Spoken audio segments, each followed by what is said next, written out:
I'm Jesse Jackson Jr., and welcome forward to the Jesse Jackson Jr. show. I'm particularly honored that one of my very great friends, one of my very special friends, Teresa Griffin, is our special guest today. Teresa is having a one-person, five-diva show where she's the only entertainer. We're going to cover the history of these women that she has singled out in African American History Month, but also in Women's History Month for their extraordinary contribution to music. Teresa, welcome to the Jesse Jackson Jr. Show. Hi, Jesse. How are you? Hi, Teresa. How are you? Blessed to be here. You look absolutely fabulous. Teresa, Thank let me begin before we get into the divas and the purpose of the show and why you decided to select these five extraordinary women of color, African American women, and their contribution to history and music. Share with us some of your early beginnings, some of your struggles, and recently you lost one of your mentors, the Iceman, Jerry Butler.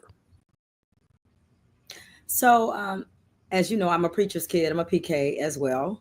And basically, I came to Chicago wanting to get into the music business, wanting to have a career in music.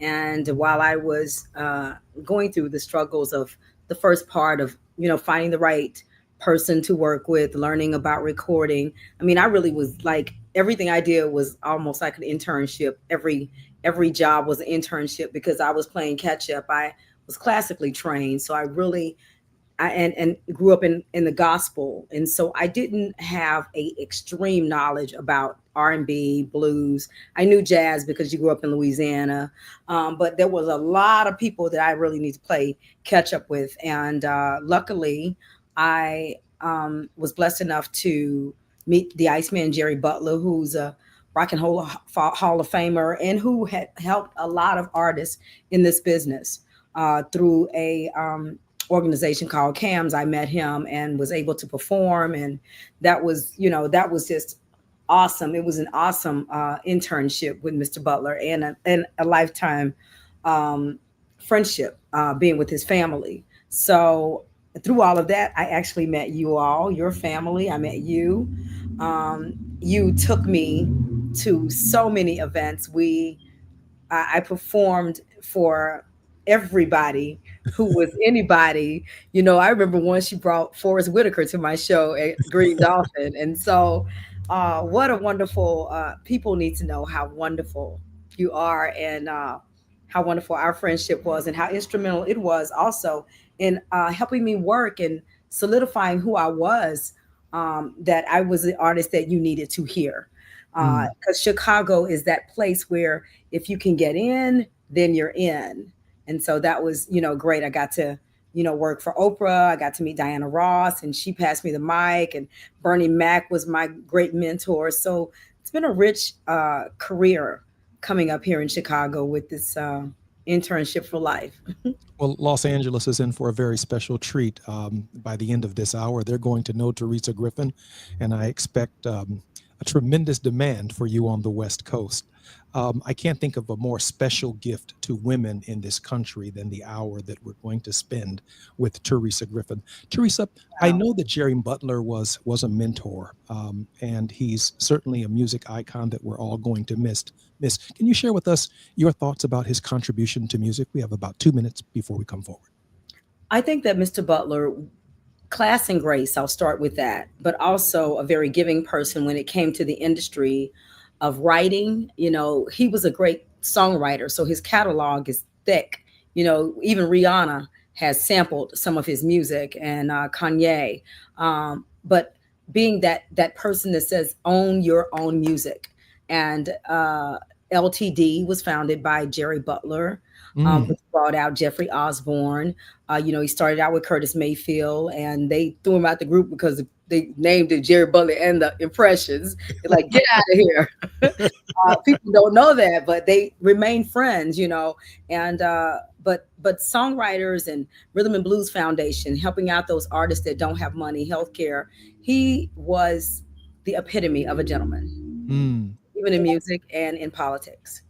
And when we come forward, I do know that we have a few more minutes in this segment. we're going to be looking at Dinah Washington, Etta James, Gladys Knight, Donna Summer, and Aretha Franklin. These women have played a pivotal role in shaping who you are. Teresa, tell us why these five women. I think that someone should take the time to know, because you have people now, the younger generation, who says who, but they should take the time to know that those people actually went through something in order for us to have the opportunity to do what it is that we do right now as artists. And so you should pay homage to them and in a very respectful way, and do their music and learn it, and know that they, all that class and grace they brought, they went through things for us, and we should honor them.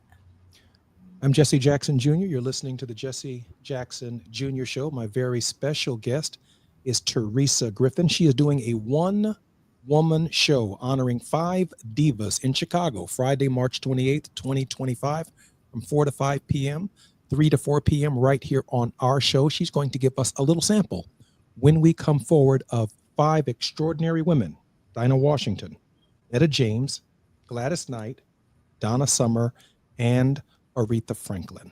I'm Jesse Jackson Jr. You're listening to the Jesse Jackson Jr. Show. My very special guest is the incomparable Teresa Griffin. A safe place to go loud. A great place for progressive politics. KBLA Talk 1580. Before the fire, Altadena was a real-life Wakanda. A thriving black oasis just 15 miles from downtown Los Angeles. 80% black residents were homeowners, building intergenerational wealth against the odds. It was a hub of black-owned businesses, churches, and cultural institutions. It stood as a symbol of black resilience and economic independence. Then, in a matter of hours, it was gone. The fire tore through homes, swallowed businesses, and left behind a painful void. But was it just an unstoppable act of nature, or was negligence involved? Did officials ignore early warning signs? Were the response efforts delayed or insufficient? What role, if any, did corporate or government failures play?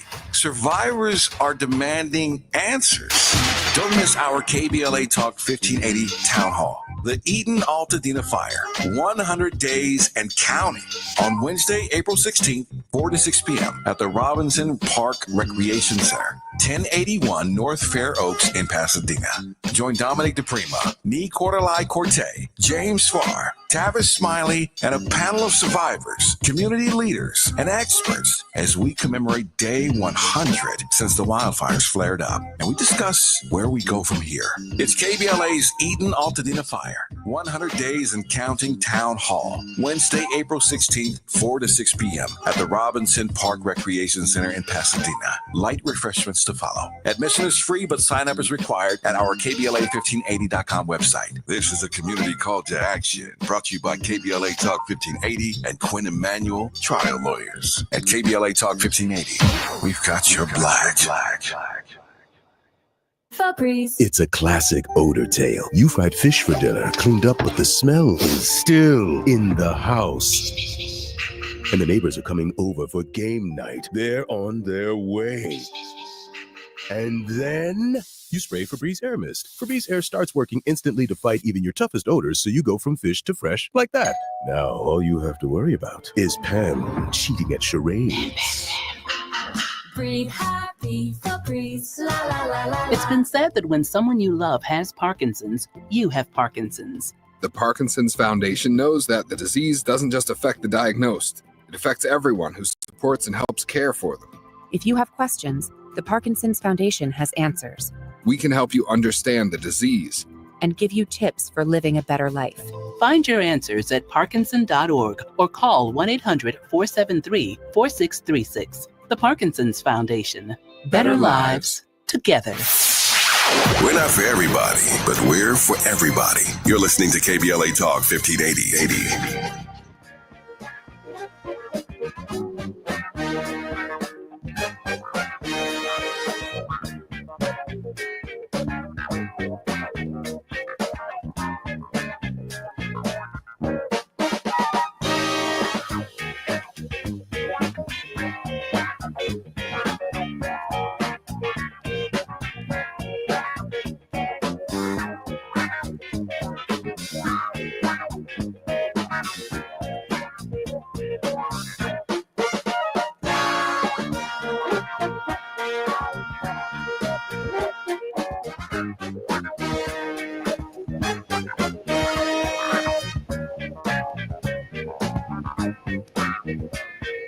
I'm Jesse Jackson Jr. Welcome forward to the Jesse Jackson Jr. Show. My very special guest is none other than the incomparable Teresa Griffin. Teresa's beginning a one woman, five diva show. And the first diva that she is going to tackle in her extraordinary performance, which has already received rave reviews, Dinah Washington, the legendary singer and queen of the blues, was born Ruth Lee Jones on August 29, 1924, in Tuscaloosa, Alabama. She moved with her family to Chicago as a young child. Music was in Washington's family. Her mother was a pianist in St. Luke's Baptist Church. From a young age, Washington sang gospel, played piano, and sang with her church choir. Influenced by other female singers such as Billie Holiday, Washington began to take an interest in blues music and started playing in local clubs in Chicago. At age 18, she joined Lionel Hampton's band and a year later also signed with Keynote Records, releasing her first hit, Evil Gal Blues, under the name Dinah Washington. She too struggled in her private life, sometimes very tumultuous. She was married 7 times. Had other struggles. She died at age 39 on December 14th, 1963, in Chicago due to an accidental overdose of prescription drugs. Teresa, why Dinah Washington? Well, I'm an evil gal. Don't you bother with me. I loved the way she sounded. There was a ounce of pain in her voice. There was complication in her voice. There was a story in who she was and how she didn't take no crap, and she could tell the band, hey, I'm in A, like this is a key I'm in. She was a musician personified. And if you listen to her recordings, there's just something about what a difference a day makes. 24 little hours. What the sun or the flowers where there used to be rain. My yesterday was blue day. I mean, just the way she said it. I'm a part of you, dear. I love it. I love it. And so I just That's beautiful. She reached into a place. I mean, she obviously had personal struggles, and she had grown up in the church, so she had a traditional spiritual foundation. But she also, Teresa, which you do so beautifully, she interpreted our reality. yes, yes, love and pain. Mhm. When you said she was married how many times? 7. I'm an evil gal. Don't you bother with me. Baby, something was up. 7 marriages, okay? I mean, and sometimes we sing our life. We sing it because we understand it in song. We can communicate it in pain. I could imagine even now how women are treated, how it's like you ain't gonna tell me what to do. She seems like one of those and sometimes it caught her in recordings letting them have it. So if you ever listen to some of the recordings, it's like you could hear her like letting them have it, like you stepped on my line now. And then she would keep on going, and something about that was amazing. It's amazing. That pain place, I think, was also captured by your second diva, Etta James. Oh my Etta, God. rhythm and blues singer, jazz blues singer Etta James was born Jamsetta Hawkins on January 25th, 1938, in the Watts neighborhood of Los Angeles, California, to Dorothy Hawkins, who at the time was 16 years old and unmarried. James received her first professional training as a 5-year-old church vocalist from James Earl Hines, the musical director of the Echoes of Eden Choir at the St. Paul Baptist Church in Los Angeles. Soon after Dorothy Hawkins moved her family to San Francisco in 1950, Etta James joined two other aspiring singers, Abye and Jean Michel, to form a group which they called the Creolettes. Hmm. Etta reached down and grabbed a lot of pain. And I don't know anyone who performs some of her signature songs better than Teresa Griffin. Well, you What know must what? she have been thinking? What must she have been thinking, Teresa, when she sang At Last? I think somebody had touched her Mm, and had known her you know, in a way, biblically, in a way where it finally touched her heart. And, you know, when you sing a song like that, you either can imagine exactly what it is that you want when you're singing it, or you have had it. And so that long way she just at last, she's riding on top of what the music is doing when she holds that note. My love is come along. It's like you've been waiting. My lonely days are over. And life is like a song. Oh, yeah. At last. She's talking about at last. Finally, somebody knows me for who I am. You know, and the stars above are blue. That's a female I'm in love. Oh my Jesus. Woo! When you know, and it's all up in her throat when she say it. So you know, you like, damn. I think I was, and I've shared this with you before. I might have even shared it with you on another broadcast that we have done. My dad used to tell the story of how when he would go to church, there would be older women, 70 and 80 years old, and they would come up to sing Amazing Grace. And as a minister and a civil rights activist years later, when he would preach at some churches, it would be a 13-year or 14-year-old child who would come up to sing Amazing Grace. Dad would make the distinction, of course, not trying to insult the young person, but he wouldn't make it publicly, he'd make it privately. But Amazing Grace is just one of those songs that you have to live. And so an 80-year-old woman singing Amazing Grace is very different than a 13-year-old who hasn't lived a life yet. And so, to your point, when Etta James sang At Last, it was someone who had been through something and had experienced something. And her other songs, when you hear, you know, her talk about sugar on the floor, you know, you gotta understand what some sugar on the floor is gonna be. You know, you have to understand that when she was something told me it was over, and the backgrounds is back there like, yeah, like they at church, you know. We know what you talk about, girl. It's like it's a whole yeah, you know. So it was two tones to that song. If people don't even realize, it's two tones to it. It's the woman that's telling the story, and it's the women in the background that's cheering her on. Because when I saw you talking to her, something deep down in my soul said, cry, girl. Cry, cry. They back there like, cry, girl, cry. So it's two things happening in that song, two personalities happening in the song. It's the woman who's hurt and the girlfriends who can, you know, the backgrounds are basically the girlfriends who can say, girl, we understand what you're talking about.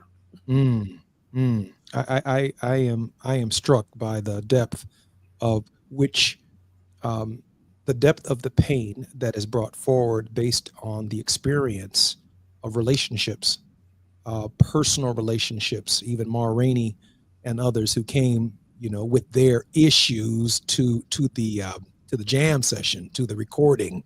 And I mean, a cigarette in one hand, a drink in the other, and just get finished beating somebody. Whole lighter here. Gladys Knight. Why Gladys Knight? Ooh. And let me tell you, Gladys ain't no joke, okay? But Gladys came with a family. The Pips were a family, you know, to Gladys. And Gladys was excellence personified, almost like she was like a Michael Jackson in her family. You know, that's what Gladys was.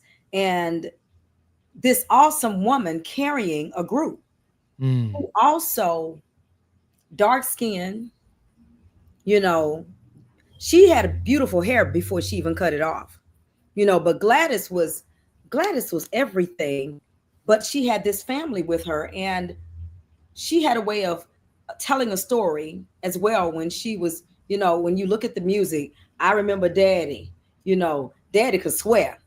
People would Mm. come in here. He could I swear, swear, swear. I declare. And you imagine you got your brothers back there. Ooh, pop, pop, pop, pop. Swear, swear, swear. That's something they could sing about because Daddy probably could swear. You know, Mhm. it was something else to hear her sing Midnight Train. You Mm. know, it was something else to hear her sing, "Cousin Neither One of Us." And then later on, Gladys came back and was like, "Let me show y'all how to sing End of the Road." She came back with End of the Road. And now we've come to the end of the road. I'm like, Gladys Knight did not come back and snatch it from Boys and Men. She was fearless. And Mm. she understood the male voice, the male perspective of the voice in her singing. And that was something else that she completely brought to the table because her voice had to be in a certain place to only have male background singers. And so it was something, amazing about, Gladys and just her brothers, just those men singing. Those were her background singers, Yes, highly. Gladys is highly influenced by Dinah Washington and Mm. Etta James, but she's also the baby of the bunch. Yes, she is. She is a teenager when Etta James and Dinah Washington and these divas are at the center of the culture of class, of culture, of how they carried themselves, how they presented themselves. But they're also growing up what at the very end of Jim Crow. I mean, Yeah. they're entering the civil rights movement and period, and then they move into the Black Power movement of the early 70s. And I mean, they are right there with the staple singers. I mean, they're right there. When you think about that movie, she was, "I got time," and then and it's something about a good bar. It's what is the name of the movie? Because Dinah Washington was the star of it. Oh my gosh. And Curtis Mayfield did the soundtrack to the movie. I want to say Claire, but it's not Claire. Oh my God, I gotta remember the name of the movie. But We'll that figure it out by the break. But go ahead. You were saying that Gladys was part of having grown up in it, and I think that the other yeah, ladies are more engaged directly in civil rights at the level of they had experienced something, but yes. Gladys was a child experiencing it. Yes, she was a child experiencing it, and she was a part of a movement that basically said, "You can't hold us back." By the time she came in, it was, "You're not holding us back. That's just, we're fighting. We are." And not only that, "I'm gonna make you love me." That was the Gladys movement. Was, that period is, we're just gonna make you love me. Motown, Takeoff, all of that. It was undeniable. Mm, mm. I know we have just about 3 minutes before the break, and I know we're going to cover Donna Summer and Aretha Franklin in the final two segments. But your initial thoughts about Donna Summer and her contribution? She was one of my favorites, and I I think know that it was in that period where people were in the disco, but they didn't quite understand her crossover appeal, which to this day is still the most amazing career in that era that I can imagine. Donna Summers found a way to tell a story, but make you dance the Mm. entire time. And when she took a break, it was like, "Okay, I'm going to start you off slow, but we're going to pick this up. So you're going to be dancing by the end, even if you're crying, you're going to be dancing. Last dance, you're going to be dancing your last chance for romance." But it's those lyrics. It's and someone found the letter you wrote me on the radio, Mm. and it told the world just how you felt. I mean, that's a story. Somebody basically has told your story, and everybody else knows it. But she found a way to, and on the radio, she just pumps it up right after that. It's like, "I got you in it. Now let's dance. Now let's." Mm. And she did it with other white artists. She did a song called "Enough Is Enough" with Barbara Streisand. I can't wait to talk about her. Amazing artist. About a minute before the break, do you want to wait for Aretha, or do you want to take a shot at her? Just her basic thoughts on Aretha right now. My basic thoughts on Aretha is unapologetically talented, a treasure for life, and fearless in how she acted and how she delivered all the time. Mm. You can't get better than Aretha Franklin. Nobody will ever touch that status. That's like Michael Jackson and Aretha Franklin, and they're two different worlds. but the same type of status. Good luck. Aretha Franklin was 16 years old when she was on tour with Martin Luther King Jr., helping raise money for the civil rights movement. When we come forward, we will continue this history lesson. We're going to take a deeper dive into Donna Summer and Aretha Franklin with none other than the incomparable Teresa Griffin. The station you turn to when you've had it up to here with cultural incompetence. KBLA Talk 1580. I'm Esther Dillard with 4 things you should know from BIN News. There are now 400 confirmed measles cases in Texas. The numbers released today by the Texas Department of State Health Services includes a big spike in Lubbock, showing the virus is spreading through an urban setting where 8% of the population is Black. A Republican lawmaker is moving to censure Black Congresswoman Jasmine Crockett over comments she made about Texas Governor Greg Abbott. Crockett faced backlash over calling Abbott Governor Hot Wheels at a human rights campaign gala over the weekend. A proposed measure that would ban DEI initiatives at public colleges and universities in Ohio is a signature away from becoming state law. And stocks are getting hammered on Wall Street. There's uncertainty over tariffs, and a hotter than expected inflation reading sparked a sell-off. Get BIN News on demand 24/7 at BINnews.com.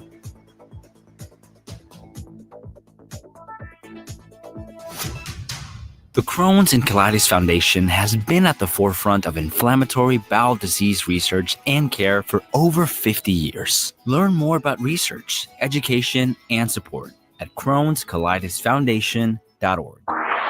A new day is on the horizon. Behind every great moment in history, there's a woman whose story went untold. This March on KBLA Talk 1580, we're bringing those hidden narratives to light. Hear extraordinary stories of women who transformed science, politics, arts, and community. Women you've never heard of, but should know. Celebrating Women's History Month on KBLA Talk 1580, where every story matters. At Exquisite Family Mortuary, we know how overwhelming it can be planning a meaningful farewell for your loved one. Secure your peace of mind by calling Charlotte White at 323-577-5562. That's Charlotte White at 323-577-5562. From traditional funeral services to memorials to direct cremation, pre-needs, and more. Call Charlotte White at Exquisite Family Mortuary for Southern hospitality in Southern California. That's Charlotte White at 323-577-5562. Exquisite Family Mortuary is located nearby in Inglewood, California. Exquisite Family Mortuary, where your loved one becomes our loved one. Stories are power.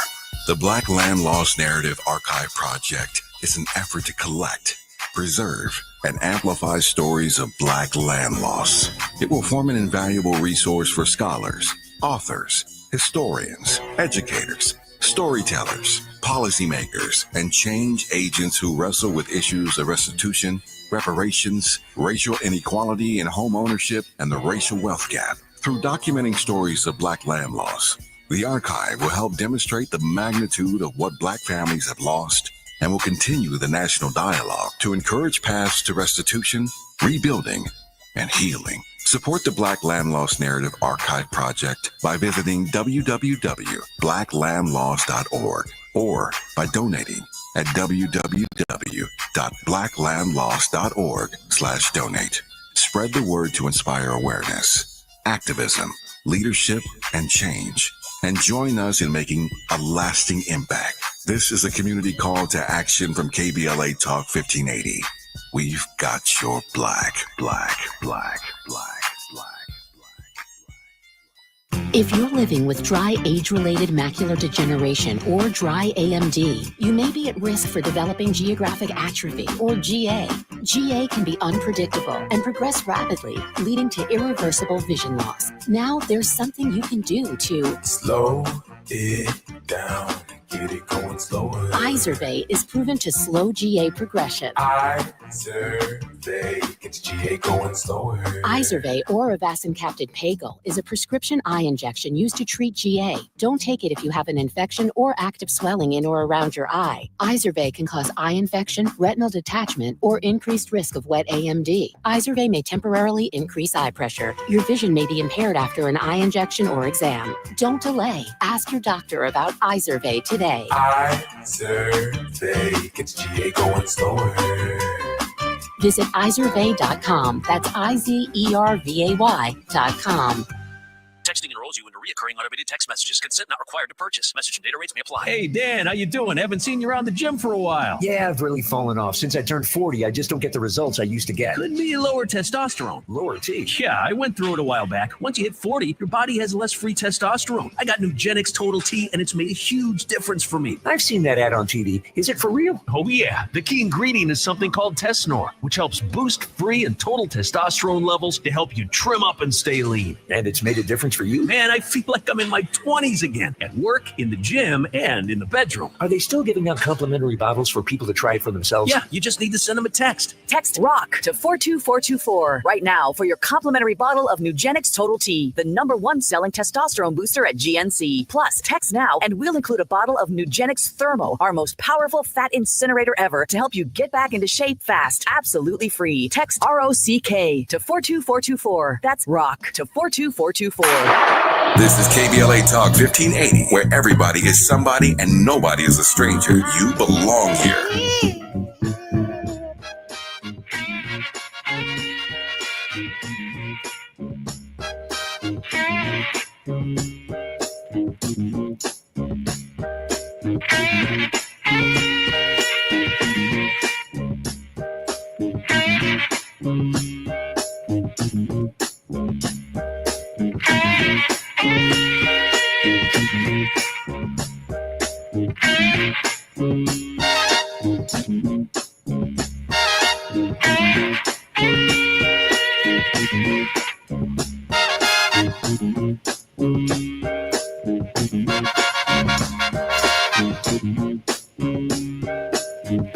I'm Jesse Jackson Jr. Welcome forward to the Jesse Jackson Jr. Show.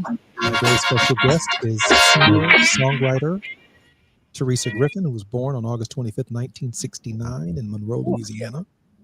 In 1997, Griffin established her own independent music company, My Naked Soul Productions, where she wrote, produced, and starred in a series of one-woman shows, including One Voice, One Woman, Fantasy, a tribute to the divas of song and stage, Josephine Baker, Lena Horne, Billie Holiday, Ella Fitzgerald, and Sarah Vaughan, Queens of R&B, a tribute to the queens of rhythm and blues, Dinah Washington, Diana Ross, Aretha Franklin, Donna Summer, and Tina Turner, and Songs of Divas, a tribute to famous song. In 1998, Griffin released her first album, Songbird, as an introduction of original and covered work showcasing her vocal skills.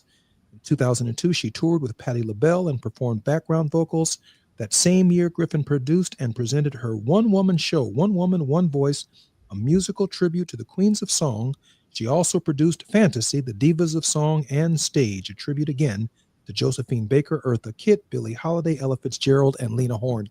I don't know anyone, Teresa, whose range is greater than yours in our generation. You're a music historian, given not just a beautiful voice from God, but you have this amazing interest in the stories of the women that you sing. That matters to your delivery of the songs themselves in your various performances. Share that with us, Teresa, where that comes from. Thank you. I think in order for you to have respect for the things that we do, just as women in life, but just respect in this music business, then you have to respect those people who made it possible for you to do what you do. And in all actuality, when I think about Eartha Kitt, she was thrown out of the White House. She went abroad, and learned another language and excelled there, and came back. I mean, this is a woman who's won Tonys. And you should know that her song was banned in this country. And just so happened the song was I want to be evil. I want to spit jacks. I want to be evil and cheat at jacks.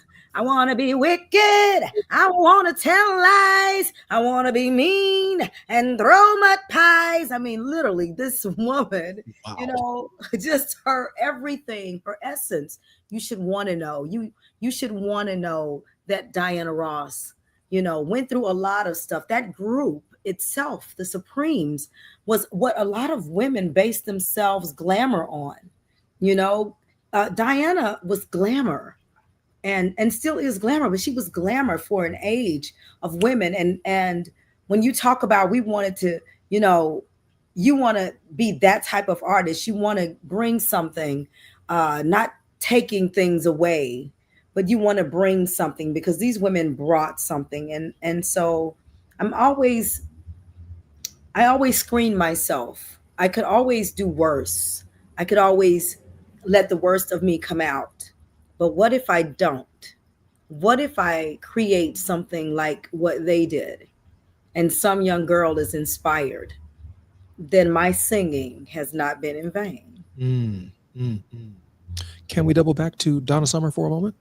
Let's do it. Let's do it. A true crossover artist. I mean, she brought together not only African-American traditions, the church, but she also was part of a major cultural revolution. I mean, the whole disco scene, the LGBTQ community found great comfort in Donna's work. I found great comfort in Donna's work. I thought she was absolutely beautiful. In fact, her husband is on our Facebook page. Maybe I'll reach out to him and have him come. And he's an artist in his own right. Maybe he'll come on our show one day and participate in this dialogue with us. Your thoughts again about the depth of Donna Summer. Donna Summers, first of all, her voice was so beyond what anybody even can understand. I remember when I was on The Voice, Blake said, you know who you remind me of? And I was like, who? He said, Donna Summers. And that was the best compliment he could have ever given me because her range was amazing. And the strings, her voice was this instrument that went in with all of these strings and horns, and people thought it was disco, but what she had was an orchestra. And when she came back out later on, it's like, hey, I'm traveling with an orchestra. You show me some respect. You know what I'm saying? Because that's so I've got people dancing to an orchestra. People need to understand that she had people dancing to an orchestra.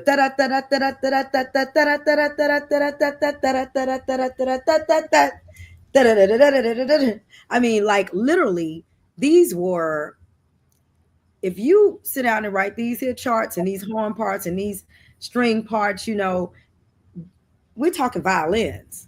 Yeah. In disco. Yeah. So we know to just say she was disco is so you doing her a disjustice, because what she did was she brought orchestration to dance.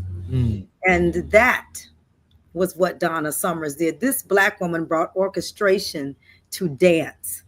Now you try that. Now, my final segment, I'm leaving that 10 minutes for you and Aretha. But before we finish this segment, you brought up Blake, you brought up The Voice. You didn't bring up Adele.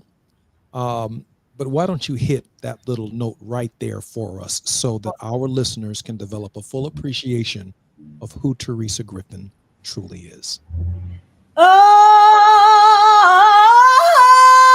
never mind, I'll find someone like you. I wish nothing but the best for you. You too. Don't forget me. I'm back. I remember you said sometimes you like the love, but sometimes it hurts instead. It ain't gonna get no better than that. It just ain't gonna get no better than that. So Adele gives you permission to use the song on The Voice. Yeah, because they weren't using it before that. She was like, no. I'm not giving my song to nobody. Nobody else can hit this. I'm not putting my music out there with just any old body. And then she wanted to hear you sing it first, right? I mean, she wanted to make sure. So yeah, they sent a copy from my understanding at The Voice, they sent a copy of it over to get the permission. And honestly, I didn't sing it exactly like her, so it wasn't like somebody would listen to it and say, "Oh, she sang that just like Adele," and she's trying to do it better than. It wasn't like that. I sung it my way, and I'm so grateful that she saw fit to allow me to compete with her song. That was absolutely fabulous and absolutely amazing. Teresa, tell us about your show this coming Saturday. This coming Saturday, I am going to have a ball, and you will too. It's only, I think, like 4 tickets left, but I'm going to go ahead and do a virtual ticket because I'm going to have them put the cameras up and see if we can go ahead and stream it. So basically, 95th and Cicero, there's a Hilton. 94th, we're doing a big show there. I'm bringing a production in. I want a dinner in the show. I want it classy like we used to do it. You sit down, you eat your dinner, and you have a show, and you can buy cocktails if you want, and you have a nice, wonderful evening like some grown ass people. So if you stream it, go on and get your food together, and maybe have a date night, bring your girls, whatever. Teresa, how can we reach you? I want Los Angeles to understand how they can reach you directly. TeresaGriffin.com, TeresaGriffin.com. That's my name. TeresaGriffin.com, everything. I appreciate you sharing that with us. And one final question I have before the break. About 4 tickets left, but you're willing to do it virtually. Yep. I'm going to set the cameras up. I'm going to call them after this, and I'm going to set up a virtual ticket. I'm Jesse Jackson Jr. You're listening to the Jesse Jackson Jr. Show. My very special guest is Teresa Griffin. When we come forward, we're going to close this out with Aretha Franklin. Say the quiet part out loud. KBLA Talk 1580. Looking for a purposeful and passionate way to make a difference in your community? Volunteer with our Senior Medicare Patrol and help prevent Medicare fraud. S&P volunteers work in their community educating peers about healthcare fraud and how to prevent and detect it. Free training starts soon. Check us out online or at an S&P open house near you. We're on a mission to stop fraud. Join our team. You make a difference. Visit caspvolunteer.org. Protect yourself from Medicare card scams. Scammers may call, email, or even knock on your door claiming they need your Medicare info, asking for money or threatening to cancel your benefits. Don't fall for it. It's a scam. Remember, Medicare doesn't need to verify your information. They already have it. Medicare won't charge you for a new card and will never threaten to cancel benefits. Check your Medicare statements for suspicious charges and report scams to the California Senior Medicare Patrol at 1-855-613-7080. We're here to help.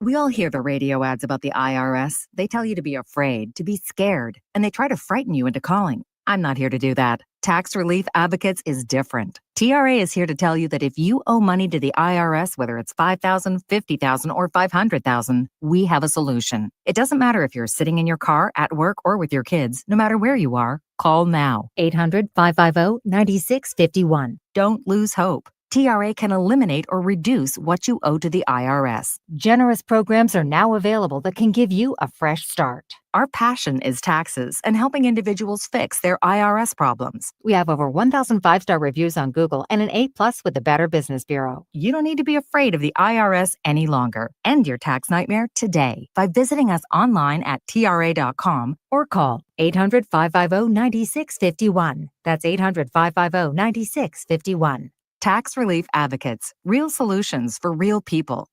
KBLA Talk 1580. We've got a lot to talk about.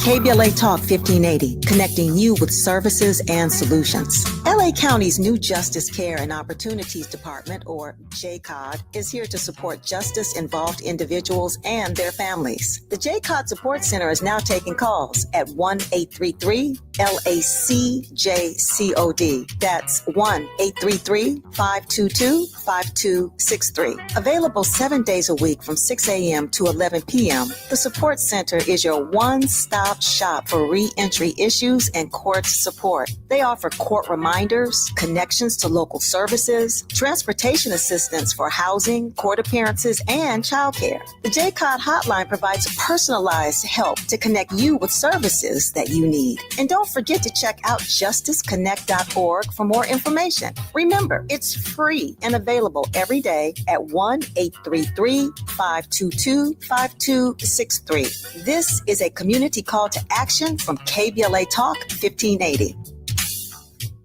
Lena Bloom for the Bail Project. Imagine you're stuck in a jail cell and you can't afford bail and someone offers you a way out. Just plead guilty and you can go home and kiss your kids goodnight. What do?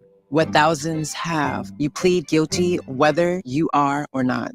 Cash bail makes poverty a crime. That's why the Bail Project helps those who can't afford it while fighting to end cash bail. Because freedom should be free. Brought to you by the Ad Council. Texting privacy policy and terms and conditions posted at textplan.us. Texting enrolls for recurring automated text marketing messages. Message and data rates may apply. Reply stop, opt out. Individual results may vary. Consult a doctor prior to use. If you've struggled to lose weight in the past, this important message is for you because you could lose as much as 50 pounds or more with Zelfie. Zelfie makes it easy and affordable to get weight loss treatment 100% online. Zelfie providers can prescribe FDA-approved GLP-1 weight loss medications clinically shown to help people lose weight like Wegovy, Zepbound, and others. Plus, help get the medication covered by insurance, so it's as little as $0 a month. The doctors are super helpful, and the meds have been a game changer. It's the first program I've had success with. Before Zelfie, I was unable to lose weight, even though I was eating healthy and exercising 6 days a week. Zelfie helped me not only lose weight, but I feel so much better. Text GOAL to 200-300 to get started today with Zelfie and see if weight loss medications like Wegovy or Zepbound are right for you. Don't wait. Text now for a link to your exclusive offer. Text GOAL to 200-300. That's GOAL to 200-300. GOAL to 200-300.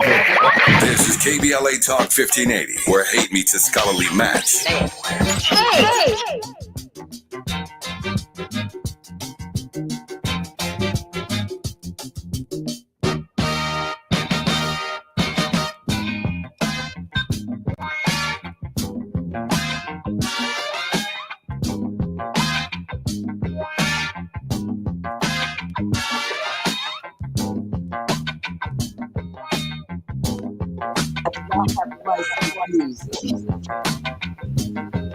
Hey, you heard me now. Come on, baby. Hey. What's this, y'all? We can have some fun. I'm Jesse Jackson Jr. Welcome forward to the Jesse Jackson Jr. Show. My very special guest is my very good friend, Teresa Griffin. Oh, yeah, we heard it all. Is John there? We heard John. Tell him to come on. Tell him to come on and smile at the camera. We heard you, John. We know you over there inspiring your wife. Oh, my God. He's like, work, lady. Tell us about your husband. Tell us about John. Oh, my husband is a patent, trademark, copyright attorney. I think when I didn't know until we got married. I was looking at an Ebony magazine and saw that he had won a case against Converse for the Greeks. I didn't know enough about him. He's a founder of 100 Black Men in Chicago. You know, he's a pretty cool guy. Yeah, community service. He's a great friend and a great man. Hey, John, got to have you on the show sometime to teach our artists how to protect their intellectual property, so we can stop hearing about all of these artists who have given their work, their songs, their writings, their artistry to some agent who they end up working for. We need to have that conversation in the Black community, because too many of our artists start out doing pretty well, at least in terms of selling albums, but they almost end up broke. And John has a plan and a path for how to protect yourself, and we need to hear that from one of the best in the industry, African-American patent and trademark lawyer, John, who is Teresa Griffin's husband. Thank you very much for that, T. T, let's talk about Aretha for a moment in this final segment and your final project, your current project. Let's talk about your current project first. Okay, no. I've just been told no. Let's talk about Aretha first, and then we'll be ready to put your current project up. All right, so Aretha Franklin. Oh my gosh. You know, Jesse, do you remember this? Do you remember when Aretha Franklin did her last concert in Chicago, and you and I attended it together, and she said she wanted to work with you. Baby, Miss Franklin was the bomb, and her last project, I ended up doing vocal arrangements on I think it's I Will Survive. It's or one Donna Summer song, but I ended up doing the background arrangements on it. I'm so happy. I'm so happy.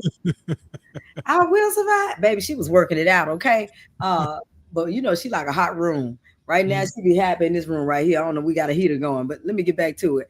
Everything about her, I loved, even when people thought they was gonna get her told about what she had on. She just did not allow people to get in her head. She just went on and did whatever she was gonna do. And when you sing like that, you can. She sang for Pavarotti. Now, if you can sing, if Pavarotti can make a concert and Aretha said, I'm going to go on that, let me go and go do this concert. No, help everybody understand that. Pavarotti got sick, I think, at the Kennedy Center in Washington and was unable to perform. Right.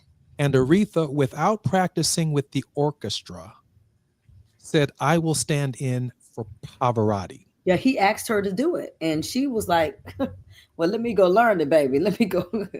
Aretha, but she was a pianist. And so, not to say that every pianist can sing like that, but she was so amazing, and her ear was so amazing. And the fact that she loved so many types of music, that is an amazing thing. And so she walked in there and smoked it. Okay. Can you give us an Aretha medley?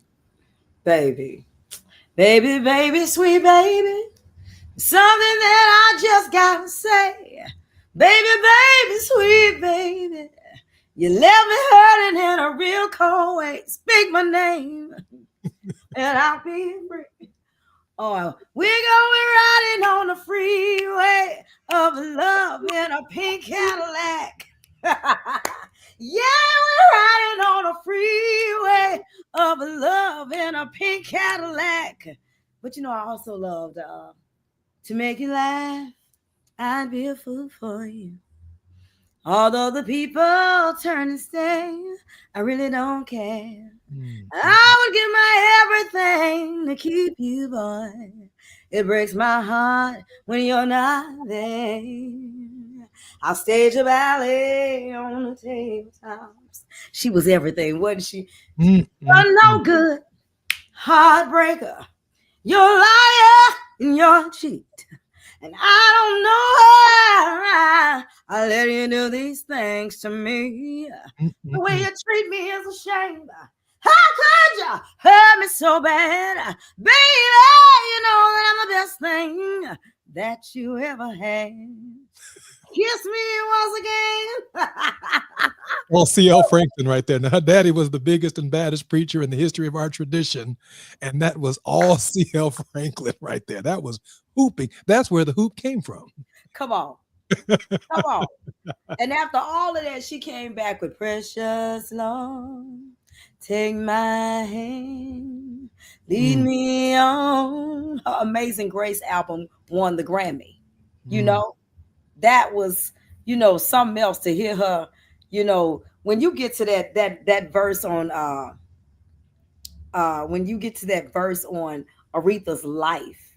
And this, you could hear life in her, and she was a baby. You could hear life in her with C.L. Franklin back there playing on the, on the organ and holding everything out. You got Cleveland, James Cleveland, directing the choir. When you look at all of that, and then she sat there and she got to that verse.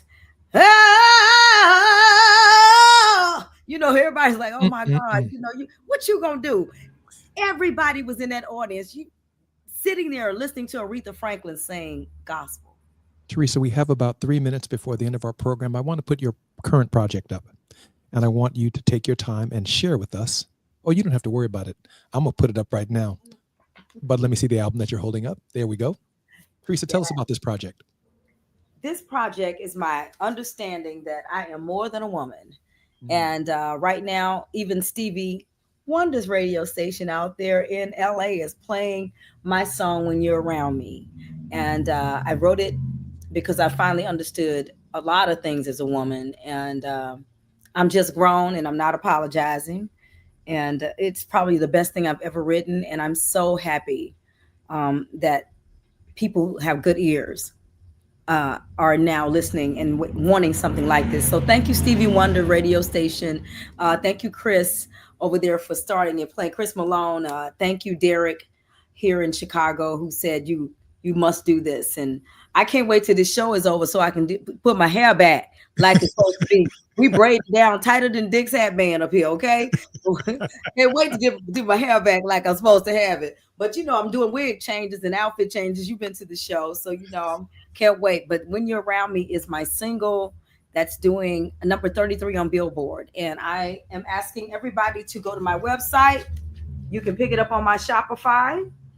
We have, and for all of those people who are really, really technology people, I even have a USB. So and it looks like an old cassette. I guess it was up here for a few minutes ago, but it looks like Teresa, just before you do that, my producer, who was also in the recording business, she said she wants you to hit that single for us, just a little bit of it, so that our listeners can get a taste of it. Oh my God. Okay. I'm falling, I'm falling, I'm falling, I'm falling. When you're around me, you're around me. I guess you have to writing the story of me and you. Words can't explain what's really the truth. I am you and you are me. A picture perfect love, fantasy